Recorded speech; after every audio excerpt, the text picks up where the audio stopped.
Well, Seb, great to see you cutting through the field, but were you hoping for a podium out there today? Well, I'm always hoping for a podium, so yeah, obviously it was difficult. I was quite lucky, to be honest, at the start. I don't know what Fernando did, but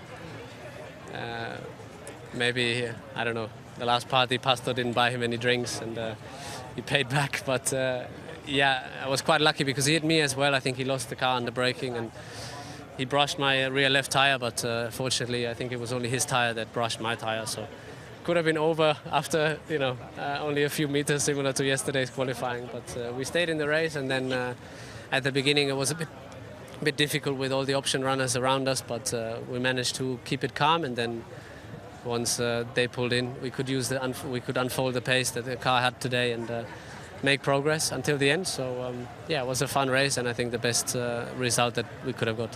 You were looking racy out there, so why did you have to let Kimi pass a couple of times? I didn't have to let him pass. I think it's something that we spoke about beforehand, and obviously priority number one was for him to chase Mercedes. I didn't know how close he was. Obviously in the first stint I could see that there was only a couple of seconds. After that, surely if I only go for my own race, that's a potential podium there, but I think we've been working for each other as well the whole year, so you know, I'm not willing to start any sort of stupid fight over that. I think we had the same pace today, so naturally as well, I think even if I would have managed to keep him behind for a couple of laps, he would have passed me, so or he had passed me, so because he was on a lot fresher tires, so in my point of view it didn't make sense to hold him up. Just finally, how much have you enjoyed your first year at Ferrari?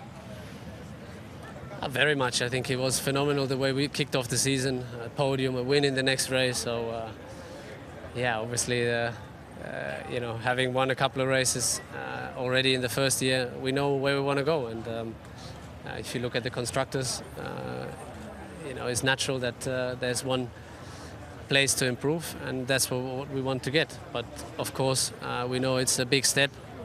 You know, it's a no-brainer to come to a Grand Prix and knowing that Mercedes will be in a very strong form, unless something surprising happens.